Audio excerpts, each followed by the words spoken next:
بسم اللہ الرحمن الرحیم۔ فرلوندا کے پاس فرانسیسی لشکر کے علاوہ پوپ الکسان کے ذاتی محافظ گیلامی کی سپہ سالاری میں نارمنوں کا ایک عظیم اور جرار لشکر بھی پہنچ گیا تھا، لہٰذا اس نے انتظار کرنا مناسب خیال نہ کیا اور پورے اندلس پر قبضہ کر لینے کا منصوبہ بنایا۔ اس مقصد کے لیے اس نے 4 بڑے بڑے لشکر تیار کیے۔ ایک لشکر نارمنوں کا تھا جس کا سالار گیلامی تھا، اسے تلیتلیہ کے حکمران یحییٰ المامون اور سرقطہ کے حاکم احمد مقتدر سے نمٹنے پر مامور کیا۔ دوسرا لشکر فرانسیسیوں پر مشتمل تھا، اس کا سالار فرلوندا نے اپنے بڑے بیٹے افونش کو مقرر کیا اور دوسرے 2 چھوٹے بیٹوں شانجا اور غرسیا کو اس کے نائب سالار کے طور پر کام کرنے کا حکم دیا۔ اپنے ان تینوں بیٹوں کو فرانسیسی لشکر کے ساتھ ولید بن ہشام پر نگاہ رکھنے کی تاکید کی تھی، ساتھ ہی انہیں تنبیہ بھی کی تھی کہ ولید پر حملہ کرنے میں وہ پہل نہ کریں، تاہم ولید اگر دوسرے مسلمان حکمرانوں کی مدد کو نکلے تو اس کا راستہ روک کر اسے جنگ میں مصروف کر دیں۔ ان 2 لشکروں کے علاوہ فرلوندا نے اپنے مقامی لشکر کو 2 حصوں میں تقسیم کیا۔ ایک حصے کا سالار جولوس ماریا اور پولس اس کا نائب تھا، جبکہ دوسرا حصہ خود فرلوندا نے اپنے پاس رکھا تھا۔ فرلوندا کا منصوبہ یہ تھا کہ وہ اور جولوس ماریا یلغار کرتے ہوئے جنوب کی طرف بڑھیں گے اور قرطبہ، اشبیلیہ، مالکا اور وہاں سے بائیں ہاتھ گھوم کر غرناطہ کو فتح کرتے ہوئے وادی شکورہ میں داخل ہوں گے۔ وہاں مرثیہ کی عظیم بندرگاہ پر قبضہ کرنے کے بعد جبل مورینا اور وادی شقر سے ہوتے ہوئے نارمن جرنیل گیلامی سے آ ملیں گے۔ اس طرح ہسپانیہ میں ایک چکر کاٹنے کے بعد فرلوندا سارے مسلمان حکمرانوں کو اپنے سامنے سرنگو کرنے کا خواب دیکھ چکا تھا۔ میدان جنگ سے فرلوندا نے 3 احکام اپنی حکومت کی طرف بھیجے۔ نارمن سالار کو اپنے لشکر کے ساتھ تلیتلیہ اور سرقطہ کی طرف کوچ کا حکم دیا۔ اپنے بڑے بیٹے اوفونش کو 2 چھوٹے بھائیوں کے ہمراہ فرانسیسی لشکر کے ساتھ اللب ندی کے اطراف میں رک کر ولید بن ہشام پر نگاہ رکھنے کی تاکید کی۔ فرلوندا ولید پر حملہ کر کے خواہ مخواہ اسے رزمگاہ کی طرف نہ بلانا چاہتا تھا، وہ پہلے اس کا رد عمل دیکھنا چاہتا تھا، پھر اس کے خلاف کوئی کارروائی کرنا چاہتا تھا۔ وہ جانتا تھا اگر ولید اور عمروس ہسپانیہ کے دوسرے مسلمان حکمرانوں کے ساتھ مل کر آمادہ جنگ ہو گئے تو اس کے لیے کئی مصیبتیں اٹھ کھڑی ہوں گی۔ تیسرے حکم میں فرلوندا نے اپنے بھائی لیسی کو سلطنت کی دیکھ بھال کی ذمہ داری سونپی تھی۔ اب فرلوندا جولوس ماریا اور پولس کے ساتھ جنوب کی طرف معتزد پر حملہ کرنے کے لیے بڑھا اور اپنے پہلے ہی حملے میں اس نے اشبیلیہ کی حکومت کی شمالی سرحد کی کئی بستیوں کو جلا کر خاک کر دیا تھا۔ تیزی سے جنوب کی طرف پیش قدمی کی۔ اس دوران فرلوندا کو خبر ملی کہ قرطبہ، غرناطہ، مالکا، المریہ، مرثیہ اور الخزرہ سے جوک در جوک جنگجو بربر معتزد کی مدد کے لیے اشبیلیہ کی طرف بڑھ رہے ہیں۔ دراصل معتزد نے ان مسلمان حکومتوں کی طرف جو وفد بھیجے تھے وہ اپنے مقصد میں کامیاب رہے تھے اور یہ حکومتیں جان گئی تھیں کہ اشبیلیہ کے بعد ان کی باری بھی آئے گی، لہٰذا وہ معتزد کی مدد پر کمر بستہ ہو گئے تھے۔ تاہم فرلوندا کے لشکر کی تعداد ایسی تھی کہ سب حکومتیں مل کر بھی فرلوندا کا کچھ نہ بگاڑ سکتی تھیں، کیونکہ ان میں ہر حکومت کے لشکر کی تعداد 20-25 ہزار سے زائد نہ تھی اور وہ کسی صورت بھی اپنے لشکروں کی کل تعداد روانہ نہ کر سکتے تھے۔ تاہم ایک تناسب کے ساتھ انہوں نے معتزد کی حوصلہ افزائی ضرور کی تھی۔ اس موقع پر فرلوندا سے غلطی سرزد ہوئی اور وہ اشبیلیہ کے لیے بربروں کی کمک کا سن کر رک گیا اور ایک جگہ پڑاؤ کر کے حالات کا جائزہ لینے لگا۔ اس موقع پر وہ اگر آگے بڑھتا رہا تو مسلمانوں کے پاس کوئی ایسی طاقت نہ تھی جو انتہائی جنوب میں جزیرۃ الخضرہ تک فرلوندا کا راستہ روک سکتی۔ دوسری طرف اشبیلیہ کا مسلمان حکمران معتزد جس قدر ظالم اور شرابی تھا اس سے کہیں زیادہ عقلمند، عیار اور بہادر بھی تھا۔ اس موقع اس نے فوراً اپنی فطری ہوشیاری سے کام لیا۔ اپنے لشکر کا اس نے دور ہی پڑاؤ کیا اور چند مصاحبوں کے ساتھ وہ فرلوندا کے لشکر میں آیا۔ فرلوندا اپنے لشکر میں معتزد کو تنہا دے کر اس کی جرأت مندی اور دلیری پر حیران رہ گیا۔ اس نے اپنے خیمے سے نکل کر معتزد کا استقبال کیا تھا۔ اس نے دیکھا سفید بالوں اور پیشانی پر شکنوں سے معتزد کی شخصیت نہایت واجب التعظیم دکھائی دے رہی تھی۔ حقیقت میں معتزد ایک خوبصورت، وسیع اور دلیر عرب تھا۔ عمر گو 47 سال سے زائد نہ تھی، لیکن سلطنت کے افکار اور حکومت کی تمام میں محنت شاخہ اٹھانے کے علاوہ بڑی بیٹی کی موت کے غم نے اسے قبل از وقت بوڑھا کر دیا تھا۔ معتضد کا بڑا بیٹا اسماعیل بڑا محتاط، صاحب الرائے اور جنگ میں بڑا شجاع اور بہادر تھا۔ وہ معتضد کی عادات سے نادان تھا، لہٰذا اس نے باپ کے خلاف بغاوت کر دی، جس کی پاداش میں معتضد نے بیٹے کو اپنے ہاتھ سے قتل کر دیا اور بعد میں پچھتاوا کرنے لگا۔ بہرحال فرلندہ معتضد کو اپنے خیمے میں لے گیا اور آمد کی وجہ پوچھی۔ معتضد نے فرلندہ کو بیش قیمت تحائف پیش کیے اور اس سے التماس کی کہ وہ واپس چلا جائے۔ فرلندہ معتضد سے سخت متاثر ہوا۔ اس نے کہا، اس معاملے میں پہلے میں اپنے پادریوں سے مشورہ کروں گا، اس کے بعد کوئی جواب دوں گا۔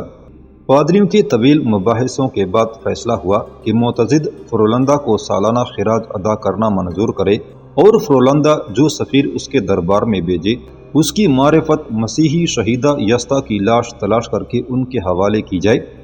اصل میں یستا اور رفینہ دو بہنیں تھیں جنہیں عیسائی ولی مانتے ہیں۔ یہ دونوں عیسائی بہنیں اس وقت اشبیلیہ میں رہتی تھیں جب یہاں بت پرستی عمانی قوم کی حکومت تھی۔ دونوں بہنیں مٹی کے برتن بنا کر بیچا کرتی تھیں۔ ایک روز کچھ بت پرست ان کے پاس آئے، انہیں اپنی دیوی وینس کے بت پر چڑھانے کے لیے برتنوں کی ضرورت تھی۔ یستا نے ان کے ہاتھ برتن فروخت کرنے سے انکار کر دیا اور اگلی رات ان کی دیوی وینس کا بت بھی توڑ ڈالا۔ اس جرم میں یستا کو قتل کر دیا گیا اور کلیسا کی طرف سے اسے شہادت کا رتبہ دیا گیا۔ کسی کو کچھ معلوم نہ تھا کہ یستا کہاں دفن ہے، تاہم معتضد نے خراج دینا قبول کرنے کے علاوہ یستا کی لاش تلاش کرنے میں مدد دینے کا بھی وعدہ کیا۔ معتضد کسی نہ کسی طرح فرلندہ سے خلاصی چاہتا تھا اور اس میں وہ کامیاب رہا تھا، لیکن فرلندہ اپنی جگہ کامیاب تھا۔ اس نے اپنے 2 اسقفوں الیوتیوس اور اردونوں کو مقرر کیا کہ وہ معتضد کے ہاں اس کے سفیر ہوں گے اور معتضد سے خراج وصول کرنے کے علاوہ یستا کی لاش بھی تلاش کریں گے۔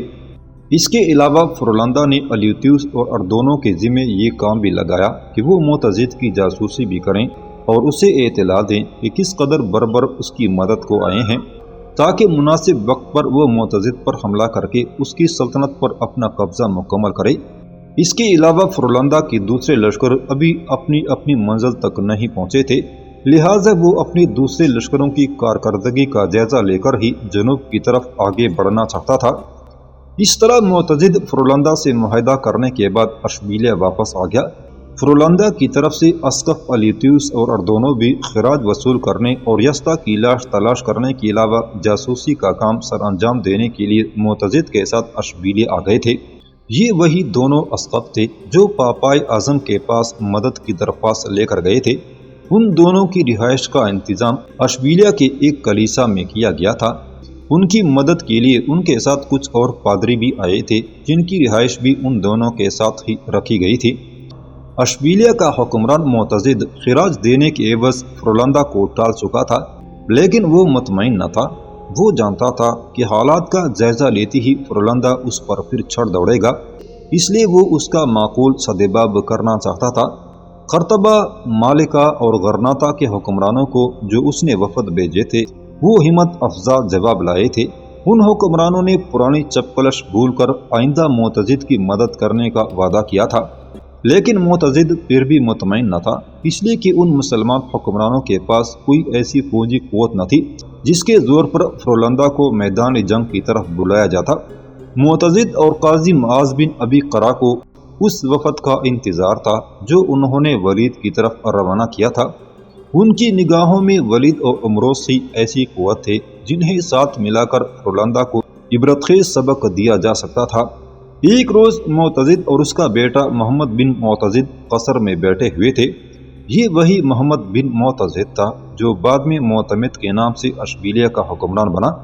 دونوں باپ بیٹا یوں چپ اور خاموش تھے گویا وہ بڑی بے چینی سے کسی کا انتظار کر رہے ہوں۔ اتنے میں ایک مغنیہ اندر آئی۔ وہ بلا کی حسین، دلکش اور دراز قامت تھی۔ اس کے ہاتھ میں بربط تھا۔ اس مغنیہ کے پیچھے پیچھے ایک بارش بوڑھا تھا جس نے دف اٹھا رکھی تھی۔ یہ حسین مغنیہ اور پری جمال مطربہ اصل میں صقلیہ کی رہنے والی تھی اور چند روز قبل ہی اشبیلیہ میں وارد ہوئی تھی۔ وہ جس قدر حسین تھی اسی قدر اس کی آواز بھی پرسوز تھی۔ معتضد کئی بار اس سے قبل بھی اسے سن چکا تھا۔ وہ جب قصر کے اس کمرے میں داخل ہوئی تو معتضد نے خوشی کا اظہار کرتے ہوئے کہا، آؤ غریتا، میں تمہارا ہی انتظار کر رہا تھا۔ مغنیہ غریتا اور اس کے ساتھ بوڑھے نے جھک کر اداب بجا لایا اور معتضد کے سامنے بیٹھ گئے۔ معتضد انہیں بڑے شوق سے دیکھ رہا تھا۔ غریتا کی خوبصورت اور نازک انگلیاں جب بربط کے تاروں پر کھیلنے لگی تو یوں محسوس ہونے لگا گویا رزمگاہ میں تلواروں کی جھنکار سنائی دینے لگی ہو۔ بوڑھا چند لمحوں تک غریتا کو دیکھتا رہا، پھر اس نے بھی دف پر ہاتھ مارا۔ یوں محسوس ہوا گویا دف پکار اٹھی ہو۔ اسی وقت قاضی معاذ بن قرہ وہاں آ گئے اور مغنیہ کی آواز سن کر اندر جانے کے بجائے وہ دروازے کی اوٹ میں کھڑے ہو کر مغنیہ کے اشعار سننے لگے تھے۔ معتضد اور اس کے بیٹے محمد کی گردنیں ندامت اور شرمندگی میں جھکی ہوئی تھیں۔ غریتا کی آواز اور اشعار نے کچھ ایسا اثر کیا تھا کہ دروازے کے پیچھے کھڑے قاضی معاذ بن ابی قرہ رو رہے تھے اور بار بار اپنے عمامے کے پلو سے اپنی آنکھوں کو خشک کرتے جا رہے تھے۔ یہ محفل ابھی جاری تھی کہ معتضد کے قصر کا دربان اندر آیا اور معتضد کو اس وفد کے آنے کی اطلاع دی جو ولید کی طرف مدد حاصل کرنے کے لیے گیا تھا۔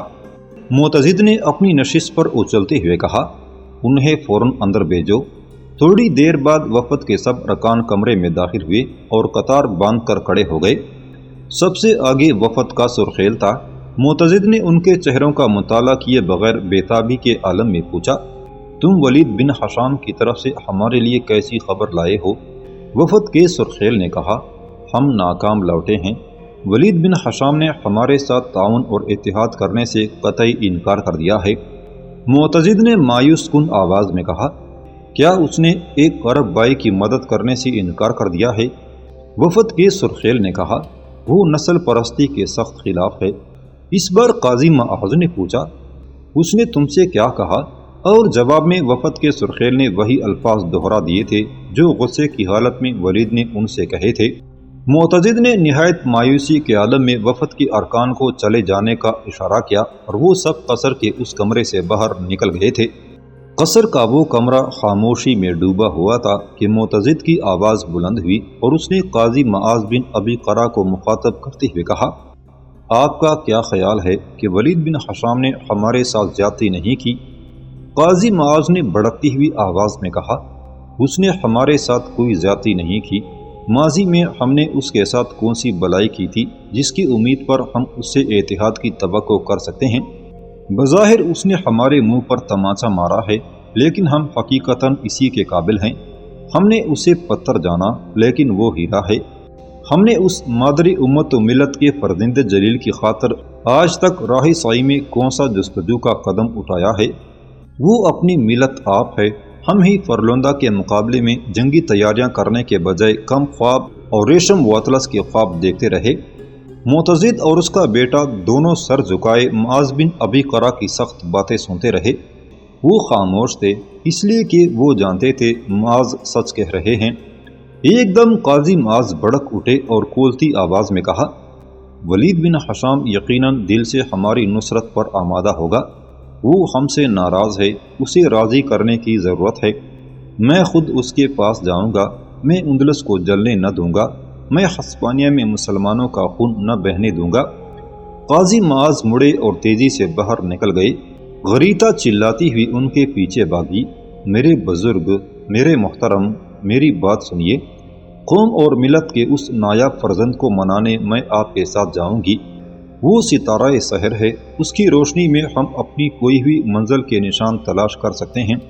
غریتا کی پکار پر قاضی معاذ رکے نہیں، بلکہ وہ غصے اور قہر کے عالم میں پاؤں پٹکتے ہوئے باہر نکل گئے تھے۔ غریتا بھی ان کے پیچھے بھاگتی ہوئی باہر نکل گئی اور وہ اپنا بربط قصر کے اس کمرے میں ہی پھینک گئی تھی۔ معتضد اور محمد ابھی تک گردنیں جھکائے پریشان بیٹھے تھے۔ غریتا کے ساتھ آنے والے بوڑھے نے دف اور بربط اٹھائے اور گردن جھکائے وہ بھی باہر نکل گیا تھا۔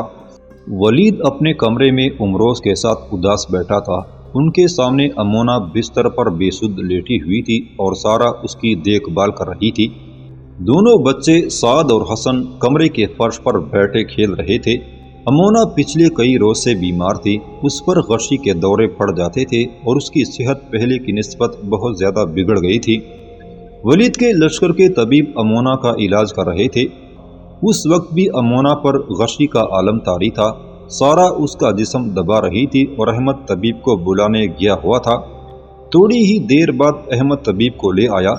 طبیب نے امونہ کی حالت کا جائزہ لیا، پانی میں کوئی دوائی گھولی اور سارا کی مدد سے بے ہوش پڑی امونہ کا منہ کھول کر دوائی اس کے حلق میں ڈال دی، اور پھر وہ ولید اور امروز کے پاس بیٹھ کر رد عمل کا انتظار کرنے لگا تھا۔ تھوڑی ہی دیر بعد امونہ کے جسم نے حرکت کی۔ طبیب کے چہرے پر اطمینان کی روشنی پھیل گئی۔ ولید اور امروز بھی مطمئن دکھائی دینے لگے تھے۔ جلد ہی امونہ نے آنکھیں کھول دی۔ ایک بار سر گھما کر اس نے بڑے اداس اور غمگین انداز میں ولید کی طرف دیکھا، پھر اس کے لبوں پر ہلکی سی مسکراہٹ پھیل گئی تھی۔ ولید نے اٹھ کر پیار سے پوچھا، امونہ اب تم کیسی ہو؟ امونہ منہ سے کوئی جواب نہ دے سکی اور اسبات میں سر ہلاتے ہوئے اس نے اپنی بہتری کا اظہار کر دیا۔ طبیب نے سارا کو کچھ دوائیاں دے کر ان کے متعلق ہدایات دی، پھر وہ اٹھ کر چلا گیا۔ ولید پھر اپنی جگہ پر بیٹھ گیا اور اس سے قریب ہی ایک کونے میں پڑی ہوئی چارپائی پر احمد بیٹھ چکا تھا۔ کمرے میں گہری اور افسردہ سی خاموشی چھائی ہوئی تھی۔ اتنے میں حویلی کے بیرونی دروازے پر دستک ہوئی۔ ولید نے اپنے بائیں طرف دیکھتے ہوئے کہا، احمد دیکھو کون آیا ہے۔ احمد اٹھ کر باہر نکل گیا۔ تھوڑی ہی دیر بعد وہ واپس آیا اور ولید سے کہا، آقا، اشبیلیہ سے ایک بزرگ اور ایک نوجوان لڑکی آپ سے ملنے آئے ہیں۔ انہوں نے اپنے نام نہیں بتائے۔ میں نے بہت پوچھا لیکن وہ ٹال گئے اور کہنے لگے ہم نے ولید بن ہشام سے ملنا ہے۔ ان دونوں نے اپنے کندھوں پر کفن اٹھا رکھے ہیں۔ میں انہیں دیوان خانے میں بٹھا آیا ہوں۔ ولید نے ایک بار سوالیہ انداز میں امروز کی طرف دیکھا، پھر اس نے کہا، احمد تم اور سارا یہیں بیٹھ کر امونہ کی دیکھ بھال کرو، میں اور امروز ان سے ملتے ہیں۔ احمد خاموشی سے دوبارہ اس جگہ بیٹھ گیا جہاں سے اٹھ کر وہ دروازہ کھولنے گیا تھا۔ ولید اور امروز جب دیوان خانے میں داخل ہوئے تو انہوں نے دیکھا کمرے کے فرش پر ایک بوڑھا مرد اور جوان نوخیز اور حسین لڑکی بیٹھے تھے۔ ان دونوں نے اپنے اپنے دائیں کندھے پر ایک ایک کفن اٹھا رکھا تھا۔ وہ قاضی معاذ بن ابی قرہ اور حسین مغنیہ غریتا تھے۔ کمرے میں حالانکہ 4-5 چارپائیاں لگی تھیں جن پر نئے اور صاف ستھرے بستر لگے ہوئے تھے۔ اس کے باوجود وہ نہ جانے کیوں کمرے کے ننگے فرش پر بیٹھ گئے تھے۔ ولید نے دیوان خانے کے اندر قدم رکھتی ہی حیرت اور استعجاب سے ان کی طرف دیکھتے ہوئے پوچھا، آپ دونوں کون ہیں؟ کس غرض سے مجھ سے ملنا چاہتے ہیں؟ آپ نے اپنے کندھوں پر کفن کیوں ڈال رکھے ہیں اور چارپائیاں چھوڑ کر فرش پر کیوں بیٹھے ہیں؟ میں ولید بن ہشام ہوں اور میرے ساتھ امروز بن جندل ہے۔ قاضی معاذ بن ابی قرہ نے کہا، ہم دونوں اشبیلیہ سے ایک کی التجا لے کر آئے ہیں۔ جب تک وہ قبول نہیں ہو جاتی ہم دونوں اسی طرح فرش پر بیٹھے رہیں گے۔ اگر آپ نے انکار کر دیا تو ہم اپنے کفن اپنے ساتھ لائے ہیں اور واپس اشبیلیہ جانے کے بجائے آپ کو اپنے ہاتھوں سے ہمیں اپنے شہر ہرا کے قبرستان میں دفن کرنا ہوگا۔ ہم واپس جانے کے بجائے یہیں آپ کے سامنے اپنی جانیں دے دینا پسند کریں گے۔ قاضی معاذ نے سوز و ساز سے بڑی آواز میں کہا، اس سے قبل بھی ایک وفد اشبیلیہ سے آپ کے پاس آیا تھا، ہم انہی کی التماس کا اعادہ کرنے آئے ہیں۔ ولید نے بیزاری سے کہا، میں معتضد سے اتحاد کے لیے انکار کر چکا ہوں۔ قاضی معاذ نے دکھتی آواز میں کہا، لیکن آپ نے ایسا کیوں کیا؟ اگر آپ اپنے دیدہ بیدار کا زاویہ تنگ نہ کریں اور اپنے وجدان کو آزاد کریں تو میں کہہ سکتا ہوں اندلس کے مسلمان آپس میں اتحاد کر کے ہسپانیہ کو حجل فردوس اور عرش کی جنت بنا سکتے ہیں۔ اے مربی قوم، اس طرح ملت کا ذوق جنگ آوری جاگے گا اور آپ دیکھیں گے اندلس کے پتے پتے اور ذرے ذرے سے ارتباط خداوندی ظاہر ہوگا، اور یہ ہم مسلمانوں کے لیے ایک نعمت ہوگی اور نور کے بے بہا دفینوں کے حصول کی ابتدا ہوگی۔ میں اس لیے آپ کے پاس حاضر ہوا ہوں کہ آئیے مل کر اس آشوب دور کے طوفانوں میں اخوت، مساوات اور اتحاد کے گیت گا کر قوم کو ایسی تقویت بخشیں کہ فرولندہ ہماری طرف آنکھ اٹھا کر دیکھنے کی جرت نہ کر سکے۔